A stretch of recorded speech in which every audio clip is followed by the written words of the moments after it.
Hoje nós vamos dar continuidade à disciplina de anatomofisiologia do corpo humano e nós vamos hoje falar da unidade 4, que fala sobre o sistema endócrino.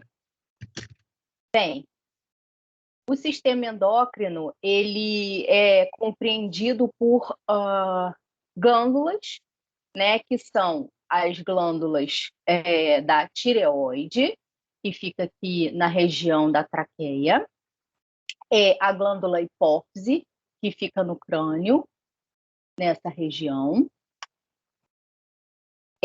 Temos também as glândulas adrenais ou suprarrenais, que ficam na região do ápice dos rins.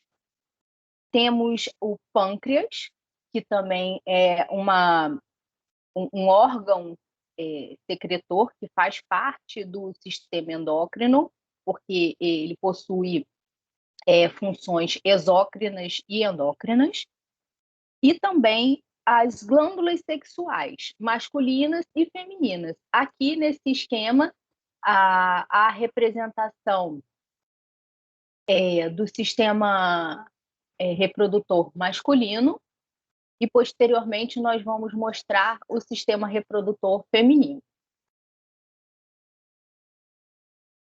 Bem, vamos começar falando da glândula tireoide. Ela é uma glândula em forma de borboleta, né, situada aqui sob a traqueia, logo abaixo aqui da região da laringe. Ela fica abaixo da cartilagem tireoide. Tá? Essa cartilagem aqui. A estrutura dela, como eu falei, né, ela tem um formato aqui semelhante a uma borboleta. Ela é dividida em 2 lobos, né, que são unidas pela região do istmo, que é essa região aqui medial. Essa estrutura é formada por células foliculares, que são chamadas tirócitos, e sendo que esses dois lobos, eles se unem formando os folículos tireoidianos, e eles são responsáveis por secretar o coloide. O coloide ele é uma glicoproteína que vai ser precursora dos hormônios tireoidianos, que são tão importantes aí para o controle orgânico, e são influenciados diretamente pelo iodo, né, que junto com a tirosina, o iodo ele é responsável pela formação do T3 e T4, né, que são esses hormônios que vão regular o sistema do corpo, né? Esses folículos, eles vão se unir, né, formando os lóbulos, né? E a união dos folículos vão se unindo aqui, e cada lóbulo desse vai se unindo e formando, então, a estrutura da tireoide. Além dessas células que nós citamos, existem as células que são intercalares a esses folículos, que são as parafoliculares. Elas são responsáveis por secretar a calcitonina, que é responsável por inibir a reabsorção óssea, né? Então, ela vai fazer a regulação da concentração de cálcio no sangue. E como eu citei anteriormente, as enzimas tireoperoxidases, elas vão ser responsáveis por transformar o iodeto, né, presente na alimentação em iodo, e aí, então, esse processo de iodação, ele vai ser responsável pela formação do T3 e do T4, como eu citei anteriormente.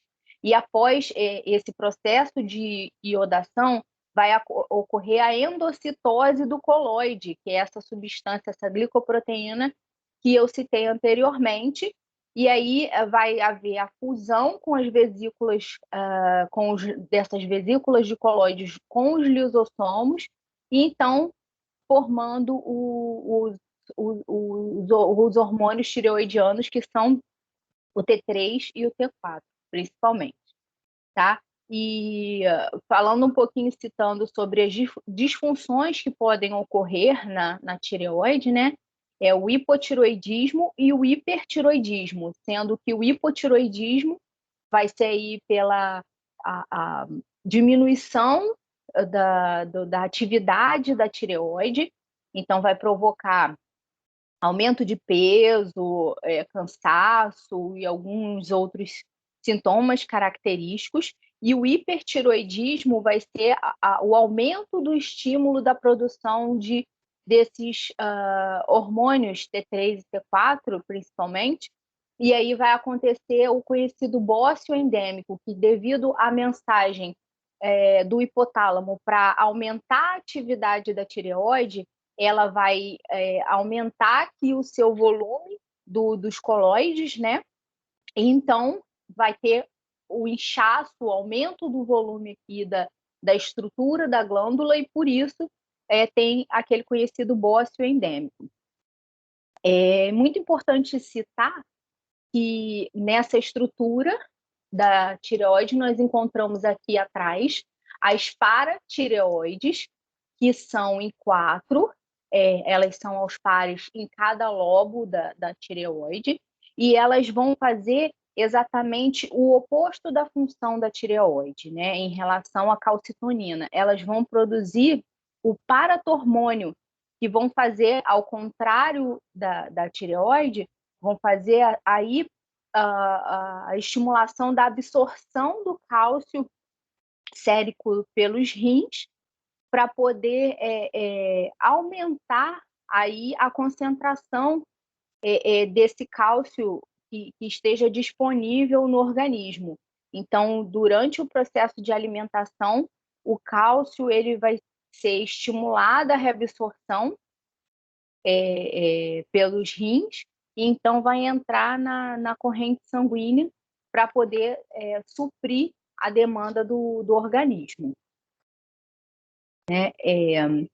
E o hipotiroidismo, que nós citamos anteriormente, ele pode ser provocado aí pela falta de iodo, por isso que hoje em dia o sal de cozinha ele já é iodado, exatamente para evitar uma das doenças mais comuns provocadas pelo hipotiroidismo, que é a tireoidite de Hashimoto, né, que ela é uma doença autoimune. Tá ok? Agora, nós vamos falar da próxima glândula, que é a hipófise. Ela é uma glândula pituitária, ela está localizada, como nós falamos aqui, na região do crânio, e ela é conhecida como a glândula mestre, né? A estrutura dela ela é dividida em 3 partes, que são chamadas, que é essa par aqui, aproximando, que divide as outras 2 partes, a nervosa e a distalis, né, que é a intermedialis.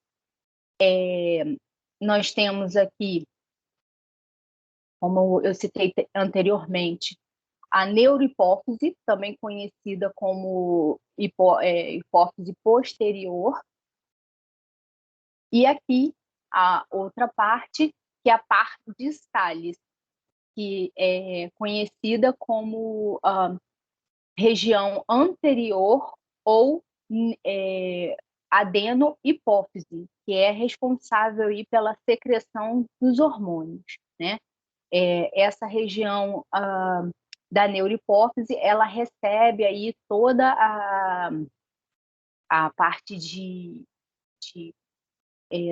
dos neurônios, né, dos axônios dos neurônios secretores que são oriundos ali do hipotálamo, né, e recebe a mensagem aqui, o impulso nervoso direto aqui que vem do centro do encéfalo, né, onde fica o hipotálamo. E sendo que o hipotálamo, né, é responsável pela manutenção da homeostase. Essa parte da adenohipófise, que é a pars distalis, ela é irrigada, né, pela veia porta, sendo que essa região ela vai, como eu disse, regular a produção dos hormônios, e ela compreende aqui cerca de 75% da massa total da glândula, né? Podemos observar aqui que a menor parte é a neurohipófise, dividida por uma pequena porção, que é a intermedialis, ou intermediata, né? Pars intermediata. E essa região aqui, ela é uma região mais rudimentar, né, composta por cordões e folículos. E a principal função da hipófise é a produção de hormônios GH, que são os gonadotróficos, desculpe, que são os hormônios responsáveis pelo crescimento, né? A prolactina, que é responsável por estimular a produção do leite materno, os adenocorticotróficos, que são responsáveis por regular as suprarrenais, né? Temos o hormônio estimulante da tireoide, que é o TSH. Temos também a produção dos hormônios luteinizantes, que são responsáveis por estimular a secreção de progesterona, né, que vai promover a ovulação, né, a maturação do ovócito, e também vai ser responsável por estimular a secreção dos andrógenos nos homens. Tá? Ainda vai... a hipófise também vai ser responsável pela produção do FSH, que é o folículo estimulante, que vai ser responsável pela espermatogênese e nos homens, né, e nas mulheres, pela produção de estrogênio. Também vai ser responsável pela produção pela estimulação da produção de antidiuréticos, que são os ADHs, e por ocitocinas também. Bem, a nossa próxima glândula, que compõe aí o sistema endócrino, são as suprarrenais, ou glândulas adrenais. Elas estão, como nós citamos anteriormente, situadas aqui no ápice dos rins. Elas também ocorrem em pares, né? Uma estruturada sobre cada rim. E ela, como os rins, também fica fora do peritônio, né? Que é a membrana que vai revestir o sistema digestório. Essa estrutura é importante falar que ela é bem irrigada, que a gente pode observar a chegada aqui das estruturas de arteríolas, né, e veias, que vão levar, né, o sangue rico em CO2 de volta para o coração, para ser bombeado posteriormente para os pulmões na pequena circulação. E a principal função dessa glândula é produzir alguns hormônios a partir do colesterol, sendo que essa estrutura ela é dividida em duas porções, né? Sendo que a porção mais externa, que é o córtex, ele vai ser responsável pela produção de corticosteroides, que eles estão compreendidos dentro dos corticosteroides. Nós temos os mineralocorticoides, que vão englobar as aldosteronas, né? E temos também os glicocorticoides, que vão ser produzidos nessa região cortical, tá? Sendo que as aldosteronas, elas são responsáveis por estimular os rins a reter o sódio e a água aqui durante o processo de filtração glomerular, né, e secretar potássio. Então, vai fazer assim a regulação da homeostase no sangue, né? Então, é uma das funções das suprarrenais, né, ou adrenais, é essa. E também são produzidas nessa região cortical, que ela é dividida em 3 zonas, que é a zona mais externa do córtex, que é a zona glomerulosa, que é onde é produzido o mineralocorticoide, que nós citamos anteriormente. Temos a zona fasciculada e depois a mais interna do córtex, que é a reticulada. Sendo que na zona fasciculada e na reticulada será produzido o cortisol, que é um tipo de glicocorticoide que vai ser responsável aí por controlar a glicose no sangue, né? E também nessa região vai ser ainda produzidos esteroides que vão aí suplementar as gônadas, auxiliando na produção dos hormônios. E é muito importante frisar que nas suprarrenais os hormônios eles não são armazenados nessa região, eles são produzidos nessa região e depois eles são secretados, tá? E na região mais interna da suprarrenal, a gente tem a região medular, que ela é responsável pela produção de catecolaminas. Elas são os hormônios que são produzidos em situação de estresse, né, que é a adrenalina e a noradrenalina, tá? Essas são as principais funções dessa glândula. Agora nós vamos falar da próxima glândula, que é o pâncreas, tá? Ele fica localizado aqui na região peritoneal, né, na região abdominal, tá? Na cavidade abdominal. Ele fica situado aqui acima dos intestinos, né? Aqui a gente pode observar o início do ilho, né? Desculpe, o jejuno, depois o ilho, né? Que é a primeira porção do intestino delgado. E aqui à frente dele fica o estômago, né? Aí a gente pode citar que esse órgão, como nós falamos lá no início, ele tem 2 funções, uma endócrina e uma exócrina, sendo que a função dele é excretora, endócrina, é produzir as células caliciformes, que vão produzir a bicarbonato e vão secretar aqui para o duodeno, né, para o intestino delgado, para protegê-lo, proteger a mucosa dele contra a ação dos ácidos da digestão, tá? Essa é uma região muito vascularizada, né? Um órgão muito vascularizado. Vocês podem observar aqui que ele é bem irrigado. Ele também é dividido em porções, né? Tem a porção celular, que são 2 porções principais, né? Que são os ácidos, que são que possuem os ductos secretores, né?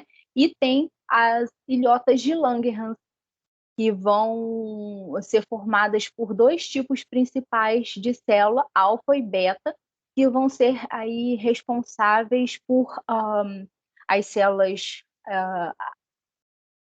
responsáveis por produzir os hormônios que vão controlar a glicemia, né?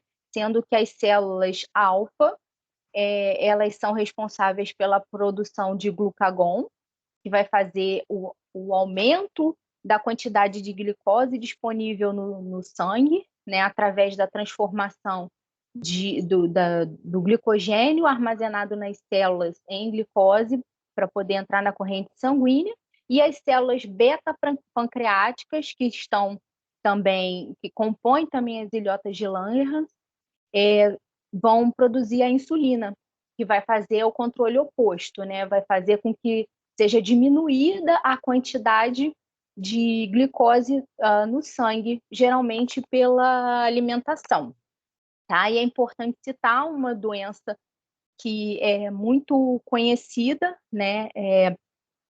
Que é o diabetes mellitus. Ela tem 2 tipos de ocorrência, né? A diabetes mellitus do tipo 1 e a do tipo 2, sendo que a do tipo 1 ela vai ocorrer pelo problema da produção de células do tipo beta pancreáticas.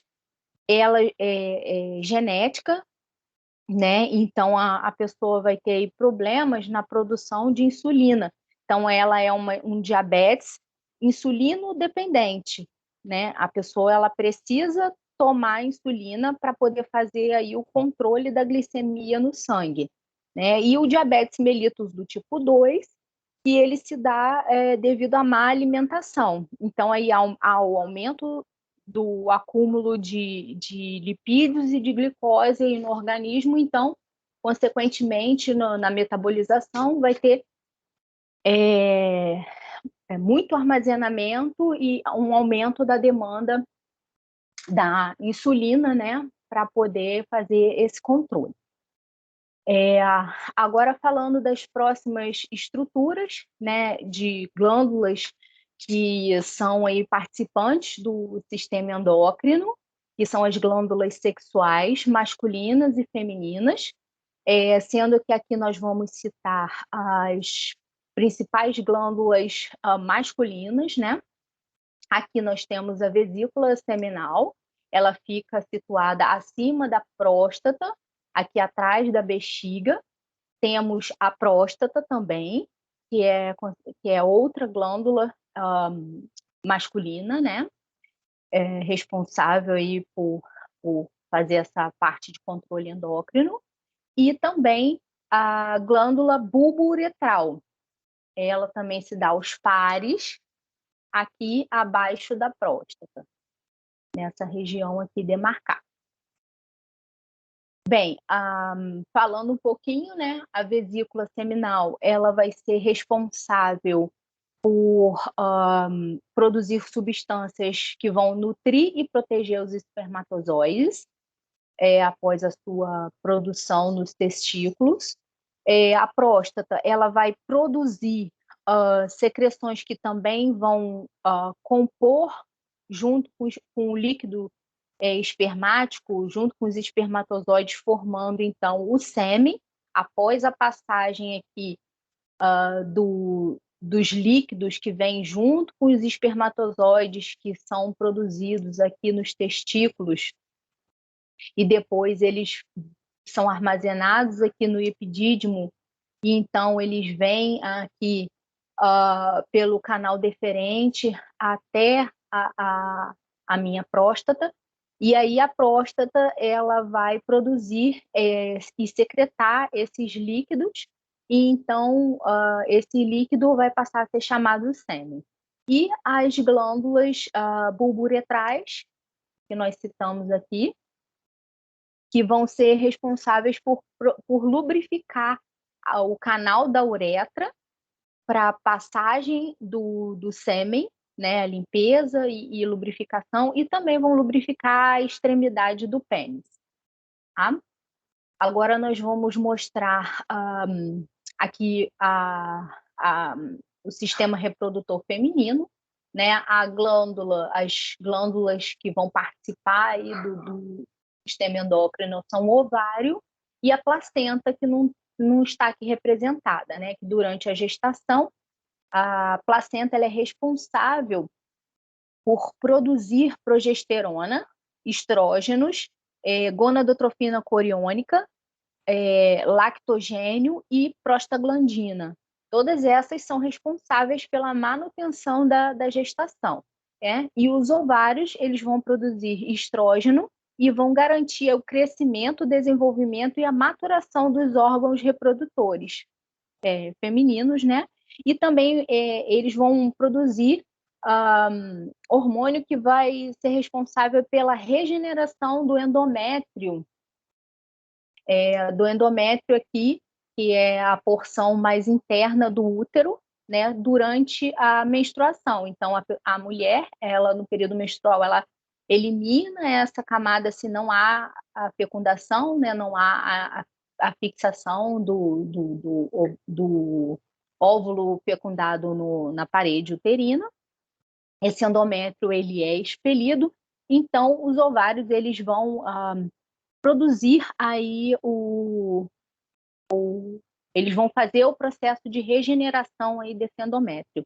E também eles serão responsáveis por produzir progesterona para auxiliar também na manutenção da gestação. Tá? Falando um pouquinho mais aqui especificamente do sistema reprodutor masculino, vamos falar, existem os órgãos internos e os externos do sistema reprodutor masculino. Os órgãos externos são o pênis e o sacro escrotal, ou escroto, que é essa bolsa que vai envolver os testículos. Aqui, mostrando mais especificamente os órgãos externos, né, do sistema reprodutor. É importante citar que a membrana, as camadas que vão compor aí o escroto e o pênis são, no pênis tem a pele, que é a camada mais externa, a fáscia superficial e a fáscia profunda.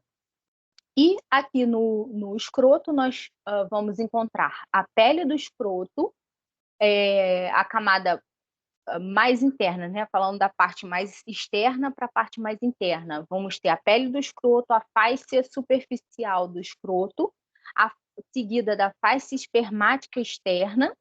Depois nós vamos encontrar o músculo e a fáscia cremastóricos, depois seguida da fáscia espermática interna e depois da lâmina parietal da túnica vaginal, tá? Então, essas são as camadas de revestimento das estruturas de reprodução do sistema reprodutor masculino.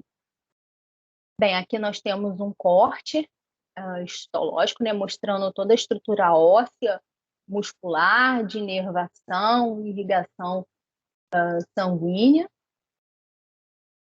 E aqui demonstrando um pouco mais detalhadamente os órgãos internos que vão compor o sistema reprodutor masculino. Aqui nós temos os testículos, que são órgãos que se dispõem aos pares. Acima dos testículos vamos encontrar o epidídimo, que é onde vai terminar a maturação dos espermatozoides e onde eles serão armazenados entre as ejaculações, seguido aqui do canal deferente, que vai levar os espermatozoides aqui dessa região aqui do epidídimo até a próstata. Depois da próstata, nós temos aqui a vesícula seminal, como nós citamos anteriormente, que vão produzir as substâncias que vão nutrir os espermatozoides, né, vão compor o líquido seminal para nutrir e proteger os espermatozoides contra o atrito.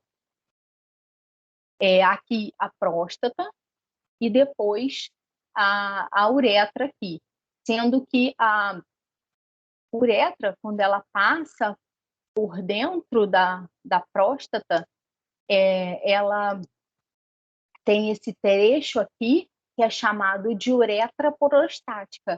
Aqui nós podemos observar que tem essas estruturas que vão entrar aqui na próstata, esses tubos que vão entrar na próstata, e vão originar poros aqui nessa uretra prostática, e aí é por esses poros que essas substâncias que eu citei anteriormente, que vão compor o sêmen, vão ser unidos aí aos espermatozoides que vão chegar dos testículos, para então passarem aqui para a uretra, né? Nessa região aqui nós temos a glândula bulburetral, que eu falei, que vão produzir aí a lubrificação da uretra, por isso que ele está aqui na porção final, e também lá da extremidade do pênis. Bem, mostrando um pouquinho mais aqui, né, nós temos o saco escrotal, né, que é a região, a porção mais externa. E aí, nessa região, que nós vamos especificar um pouco mais, aonde os espermatozoides serão produzidos, retirando aqui as camadas, aproximando. Os espermatozoides eles serão produzidos e iniciará a maturação aqui nos túbulos seminíferos, que são essas estruturas que vão compor cerca de 90% da porção do peso do testículo, e o restante aqui do tecido que vai formar o testículo é um tecido conjuntivo, que vai formar uma trama fina, né, que vai ser composta pelas células de Leydig, e elas também são conhecidas como células intersticiais, sendo essas responsáveis pela produção de testosterona, né, que vai fazer a manutenção tanto do processo de no processo de produção dos espermatozoides e da maturidade do menino para poder começar aí a produção dos espermatozoides. Bem, falando um pouquinho, né, do caminho que esses espermatozoides vão seguir, como eu disse, eles serão produzidos aqui por esses túbulos seminíferos. Depois de produzidos, eles vão passar pelo processo de espermatogênese, né? Desde a geração até a maturação. Eles vão seguir de acordo com a demanda, né, ejaculatória aqui na região do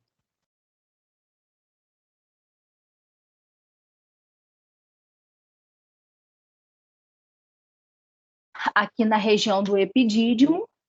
Depois do epidídimo, eles vão passar aqui vão subir pelo canal deferente, né? Depois que eles seguirem do canal deferente, eles vão passar pela próstata. Eles vão passar aqui pela próstata, nesse trecho da uretra prostática que eu citei anteriormente, vão receber os líquidos da próstata, e aí vai ser gerado aí o sêmen, propriamente dito, né? E aí, depois de passar aqui, antes, ele vai passar aqui pelo trecho do duto ejaculatório, que é um trecho pequeno, antes, aqui não está demonstrado, antes dele chegar aqui nessa uretra prostática, né? Ele vai alcançar aqui a próstata, e aí depois vão ser adicionadas, como eu falei, essas secreções para poder ser transformado em sêmen. Aí, saindo da próstata, né, serão estimuladas aqui as glândulas bulburetrais, só durante o processo de excitação, que elas serão estimuladas a produzir a lubrificação na uretra, como eu falei, na extremidade do pênis, para então haver a passagem dos espermatozoides até a estrutura feminina, né, para poder ocorrer a fecundação.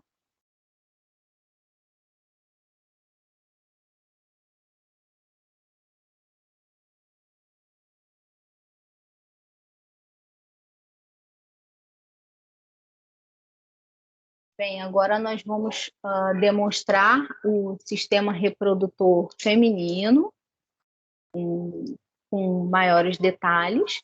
Aqui nós podemos observar do sistema reprodutor feminino, alguns consideram as mamas participantes do processo reprodutor, até porque tem a estimulação aí durante a gestação, né, da produção de leite.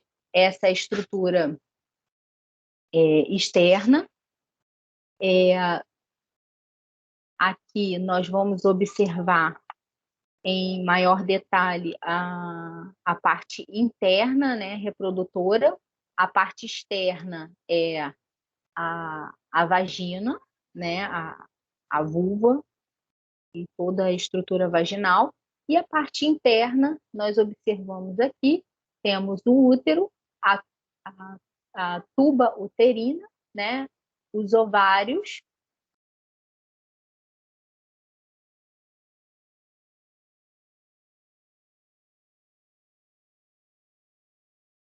Bem, aqui nós podemos falar um pouquinho mais especificamente da estrutura externa, né, do órgão reprodutor externo feminino.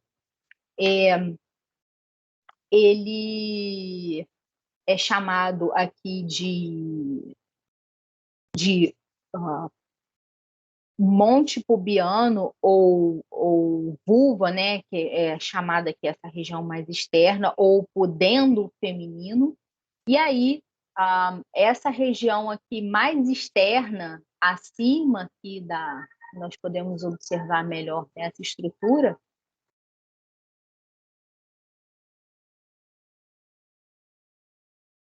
Aqui, essa região aqui acima, onde os pelos crescem, é chamada de monte do púbis, sendo que essa região aqui ela é rica em células adiposas para proteção, né? Então, essas estruturas são divididas aqui em lábios maiores do pudendo, que são as pregas responsáveis aí por proteger vão fazer uma proteção indireta da parte mais interna, sendo que aqui é seguido dos lábios menores do pudendo, aonde vão ser localizados aqui o ósteo ou a saída, né, da uretra e o ósteo vaginal ou vagina, né?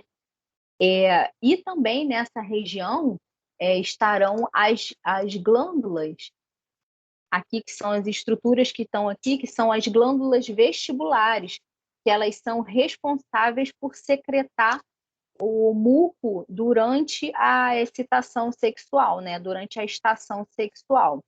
Aí aqui ainda existe o clitóris, que é uma estrutura com várias terminações sensitivas, e essa é chamada ela é considerada uma estrutura erétil. Ela vai servir apenas para o processo de excitação, né, para gerar toda a cadeia hormonal para preparação para o processo reprodutivo.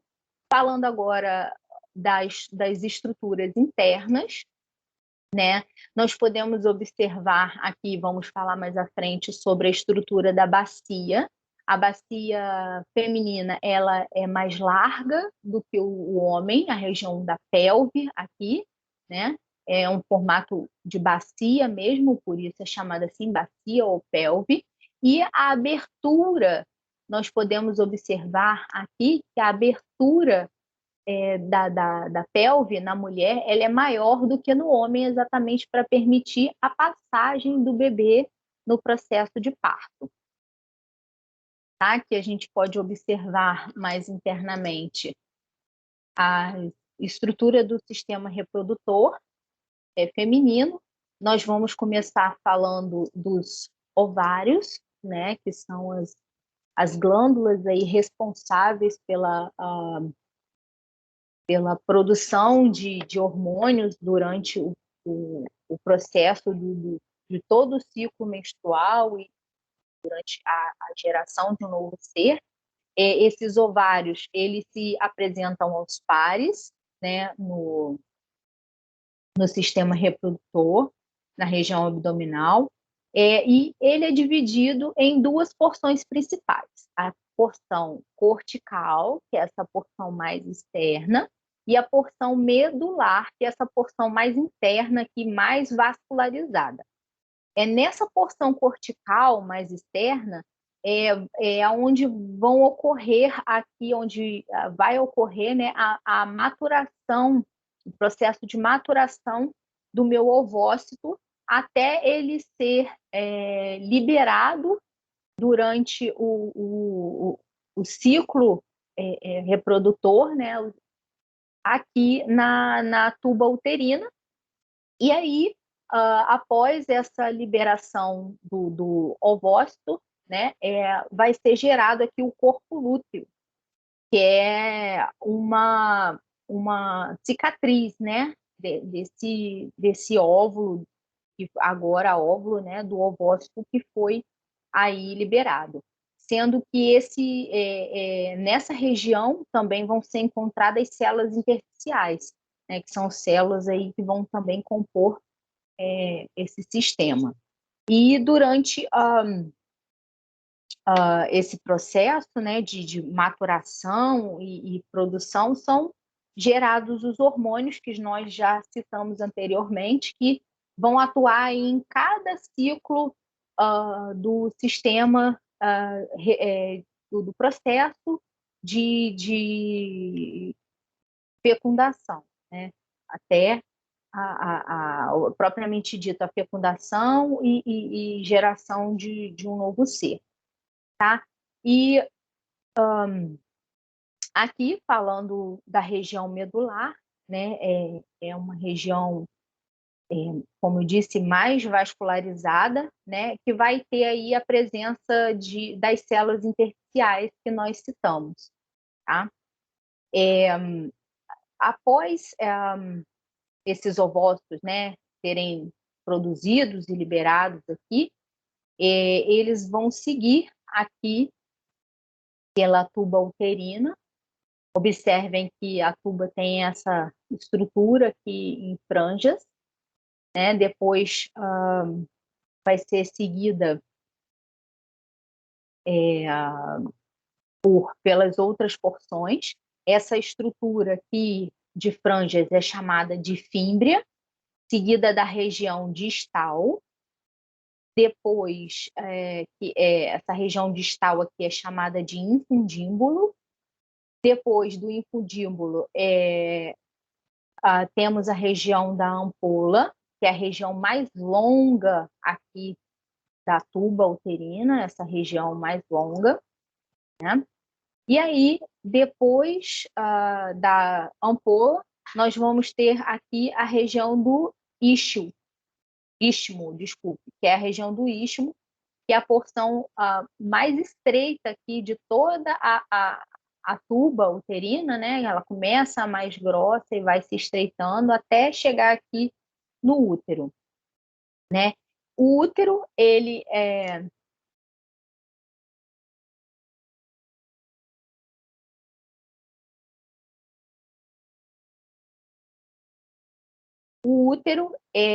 também é dividido em 3 camadas,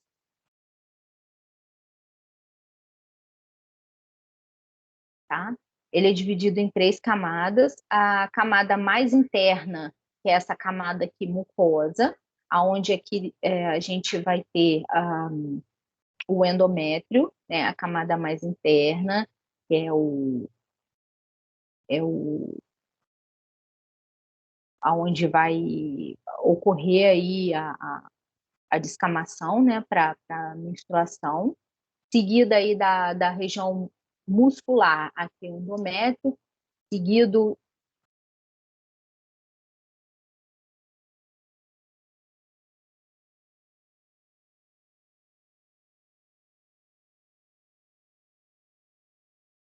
aqui o endométrio mais interno, seguido aqui dessa porção que é intermediária, que é o miométrio. Ele é formado por músculo liso e ele vai ser responsável aí pela contração muscular durante o parto e também durante a menstruação. É um músculo que vai se contrair, é o que gera aí a cólica menstrual, né?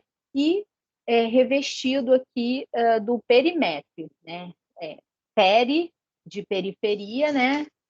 Métrio de endométrio de útero. Então, recapitulando, o endométrio, a porção mais interna, o miométrio, essa porção intermediária, e revestido aí pelo perimétrio, tá?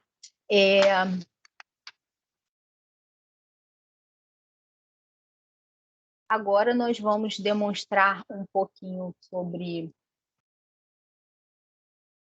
as diferenças principais da pelve que nós falamos, né?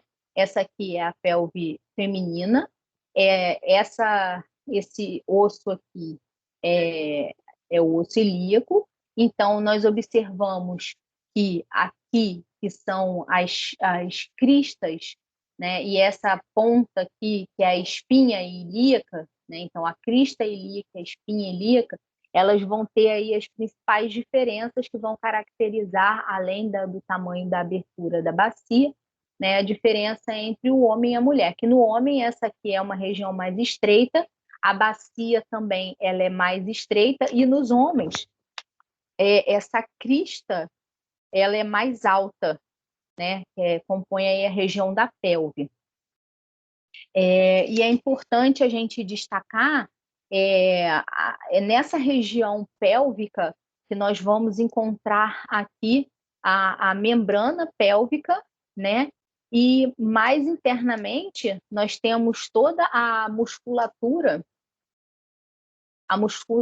aqui que vai compor a região pélvica, né? Que é a principal preocupação nas mulheres em relação à incontinência urinária, e nos homens a incontinência urinária geralmente ela é provocada por problemas na próstata, que aí dá problema no controle da micção, lá na saída da próstata, e também o controle da evacuação, tá? Então, essa região aqui de períneo, né, é diferente a diferença, né, de região do períneo. A gente tem as musculaturas aqui que vão compor essa estrutura de controle aqui de urinário, né, controle de esfíncter, que são aqui o bulbo esponjoso, que é esse par aqui, que vem desde aqui dessa região, que é aqui o meu centro tendíneo, né? Onde vai formar aqui, desde da região da pelve, aqui até essa estrutura aqui para conter, né? Composta pelo bulbo esponjoso, pela musculatura do isquio cavernoso, tá? E essa musculatura aqui que é do esfíncter anal, que vai a porção mais interna e que vai compor essa porção mais externa, né? A primeira camada. Indo para a segunda camada, nós temos essa aqui, que é a transverso profundo do períneo, né, que geralmente vai ser estimulada por eletrodos e pela ginástica, né, pela contração, para poder ajudar no controle da micção, e a musculatura também aqui do esfíncter uretral externo, né? Tem a terceira camada também, que é a camada mais profunda, que aí vai ser composta aí pelo pubococcídeo, que é essa aqui que vai do cóccix, lá do osso do cóccix, aqui de trás, até o púbis. Essa outra musculatura que é o iliococcígeo ou só coccígeo, e também essa outra musculatura, que é a pubo-retal. Tá? Então, são essas 3 camadas que vão aí compor a camada mais profunda do períneo, né? Que precisa ser trabalhado para a incontinência urinária e também a incontinência de evacuação. Também aqui, né, demonstrando o esfíncter anal. Então, recapitulando, são as 3 camadas, os 3 grupos musculares, né, que é o pubococcígeo,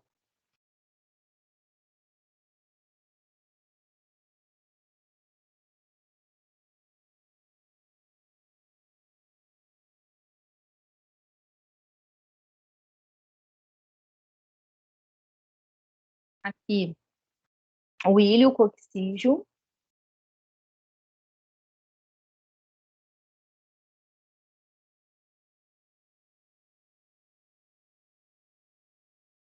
e aqui o pubo retal, tá? Bem, era isso o que eu tinha para falar hoje. Eu espero ter podido ajudar. Obrigada aí pela atenção.